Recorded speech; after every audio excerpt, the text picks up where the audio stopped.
સુરતમાં અનોખી રીતે ડ્રગ્સ જાગૃતિ અભિયાન શરૂ કર્યું છે। કમિશનર અનુપમસિંહ ગહેલોતની આગેવાનીમાં ડ્રગ્સ વિશે જાગૃતિ લાવવા અભિયાન શરૂ કર્યું છે। સુરત શહેરને નશામુક્ત કરવા no drugs in Surat city અભિયાન ચલાવવામાં આવી રહ્યું છે, જે અંતર્ગત ડ્રગ્સ જાગૃતિ અંગે રાંદેર પીઆઈ અતુલ સોનારા દ્વારા અનોખું આયોજન કરાયું છે। ડ્રગ્સ કેસમાં પકડાયેલા આરોપીઓ દ્વારા જ ડ્રગ્સ જાગૃતિ કરવામાં આવી છે। આરોપીઓ હાથમાં બેનરો, પોસ્ટરો પકડી નશો નહીં કરવાના શપથ લીધા હતા। હવે પછી ડ્રગ્સનું સેવન નહીં કરીએ અને કરવા નહીં દઈએ તેવી શપથ લીધી હતી।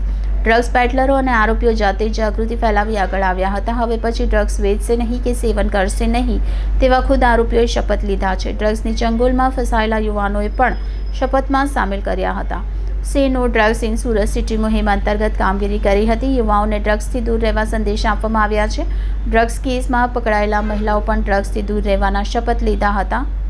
માનનીય સીપી સાહેબ દ્વારા નો ડ્રગ્સ ઇન સુરત સિટીનું એક અભિયાન શરૂ કરવામાં આવ્યું છે। આ અભિયાનના ભાગ અંતર્ગત રાંદેર પોલીસ દ્વારા આજે તમામ જેટલા બી રાંદેર પોલીસ સ્ટેશનની અંદર ડ્રગ્સ પેડલરો છે કે ડ્રગ્સ એડિક્ટેડ છે એવા તમામ વ્યક્તિઓને ઇસ્લામિયા જીમખાનામાં ભેગા કરવામાં આવ્યા હતા અને એક શપથ ગ્રહણ કરાવડાવી હતી પોલીસ દ્વારા, રાંદેર પોલીસ દ્વારા, કે મેં ના ડ્રગ્સ લૂંગા ના ડ્રગ્સ લેને દૂંગા, અને પોતાના પરિવારને કેન્દ્ર બિંદુ ઉપર રાખી અને આ એક અભિયાન શરૂ કરવામાં આવ્યું છે રાંદેર પોલીસ